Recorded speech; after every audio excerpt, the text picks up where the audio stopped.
கர்த்தருடைய நாமத்தில் உங்களை மகிழ்ச்சியோடு வாழ்த்துகிறேன். கர்த்தர் உங்களோடு இருப்பாராக, உங்களை ஆசீர்வதிப்பாராக.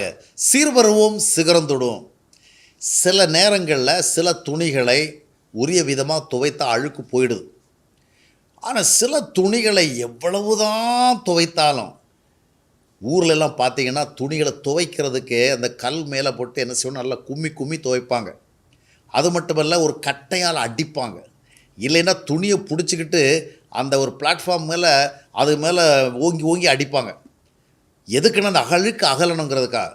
ஆனால் என்ன தான் அடி அடித்தாலும் சரி, துவைச்சாலும் சரி, என்ன தான் சலவை செய்யும்படியான சோப்பில் யூஸ் பண்ண சரி, சில துணிகளை விட்டு அழுக்கு போகவே போகாது. காரணம் என்னன்னு சொன்னால், சில கரைகள், சில அழுக்குகள் ஆழமாக அந்த நூலோடும் அந்த பிற பகுதிகளோடும் இணைந்து போய்விட்டது. இனி என்னதான் சோப் போட்டாலும் கொஞ்சம் கலர் சேஞ்சாக இருக்குமே ஒழிய அடிப்படை அழுக்கு அப்படியே தான் இருக்கும்.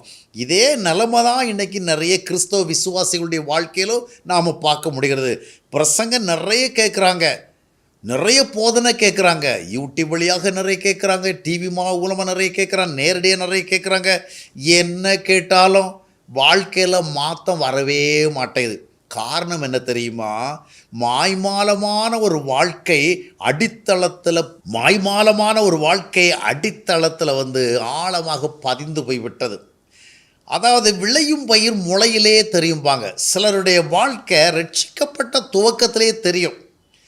அப்படி தெரியாதபடிக்கு 6 மாதம் போயிட்டு 1 வருஷம் போயிட்டுன்னு சொன்னால் அதற்கு பிறகு மாய்மாலம் தான் தெரியும், பரிசுத்தம் தெரியாது. அதனால தான் சிலர் பிரசங்கம் கேட்டுக்கிட்டு தான் இருப்பாங்க. என்ன தான் பிரசங்கம் கேட்டாலும் லைஃப்பில் பெரிய சேஞ்ச் இருக்காது. அப்படியே கொஞ்சம் கொஞ்சம் சில சேஞ்சஸ் ஏற்படுத்தினாலும் கொஞ்சம் உள்ளே போய் பார்த்தா, இல்லை ஒரு சோதனை சூழலை பார்த்தா, அந்த அழுக்கு அப்படி தான் இருக்கணும். ஏனென்றால் உண்மையான ரட்சிப்பின் அனுபவத்துக்குள்ளே வரணும். முதலாவது பாவக்கரை முற்றிலுமாக நீங்கத்தக்கதாக கர்த்தராகிய இயேசு கிறிஸ்துவால் கழுவப்படுகிற அனுபவத்துக்கு வரணும்.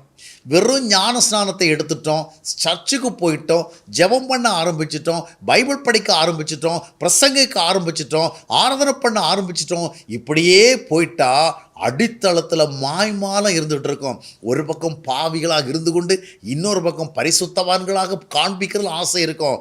அதுக்கு பிறகு பிரசங்கம் கேட்க கேட்க கேட்க என்ன தான் அடித்து துவைத்தாலும், என்ன தான் கும்மி கும்மி துவைத்தாலும், என்ன தான் துணியை ஓங்கி ஓங்கி அடித்தாலும் கரை மாறாமல் இருக்கிறது போல் இந்த இருதயம் மாற்றம் வராது. அப்போ ஆண்டவர்கிட்ட சொல்லணும், ஆண்டவரே, நான் எவ்வளோ பிரசங்கம் கேட்டாலும் வாழ்க்கை மாற்றம் இல்லையே, எவ்வளவு போதனை கேட்டாலும் என்னுடைய அடித்தளம் அப்படியே தானே ஆண்டவரை இருக்கிறது, இன்னும் என்னுடைய வாழ்வில் ஒரு பரிசுத்த உணர்வு இல்லையே, சுபாவம் மாறலையே, குணம் மாறலையே, சிந்தனை மாறலையே, எண்ணம் மாறலையே, இந்த மதிகடா நிலைமை மாறுறதுக்கு ஆண்டவரே எனக்கு உதவி செய்யும் என்று ஆண்டவரத்தில் ஜெபம் பண்ணணும். ஆண்டவர் நம்முடைய மாய்மாலமான அடித்தளத்தை அகற்றி தம்முடைய பரிசுத்த இரத்தத்தினால் கழுவி சுத்திகரிக்கணும். அநேகர் ரட்சிப்பை பெறாமலே தங்களை தேவனுடைய பிள்ளைகளாக நினைக்கிறதுனால தான் அந்த மாய்மாலம் அதிகமாக இருக்குது. அநேகர் தங்களுடைய வாழ்க்கையை உண்மையாக ஒப்பு கொடுத்து ஒரு தரிசனம் சார்ந்து வாழாமல் இருக்கிறதுனால தான் எவ்வளோ உபதேசம் கேட்டாலும், எவ்வளோ போதனை கேட்டாலும் கடைசியில் பார்த்தா அதே பழைய வாழ்க்கை தான். ஆராதிக்கிற மாற்றம் வந்திருக்கிறது, ஜெபம் பண்ணுற மாற்றம் வந்திருக்கிறது, காணிக்கை கொடுக்குற மாற்றம் வந்திருக்குது, கர்த்தரை பற்றி பெருசாக பேசுகிற மாற்றம் வந்திருக்கிறது. ஆனால் வாழ்க்கை முறை மாற்றம் வரவில்லை, சிந்தனை மாற்றம் வரவில்லை, மனது நிலை மாற்றம் ஏற்படவில்லை. ஆனால் வேதம் என்ன சொல்கிறது? யோவான் 1:9 எந்த மனுஷனையும் பிரகாசிக்கிற மெய்யான ஒளி அந்த ஆண்டவரிடத்தில் வந்த நாம எப்படி இன்னும் கரைகளோடு வாழ முடியும்? எப்படி இன்னும் தவறுகளோடு வாழ முடியும்? சிலர் பார்த்தீங்கன்னா எங்கிட்ட பல வருஷமாக சொல்லிகிட்டு இருக்கிறாங்க, பிரதர் எவ்வளவோ பிரசங்கம் கேட்குறோம், ஆனாலும் முடிய மாட்டேங்குது, மாற முடிய மாட்டேங்குது. அடித்தளம் மாறும்படியாக ஆண்டவரிடத்தில் ஒப்பு கொடுங்க, ஒரு தரிசனத்தோடு வாங்க, உண்மையான ஒப்பு கொடுத்தலோடு வாங்க.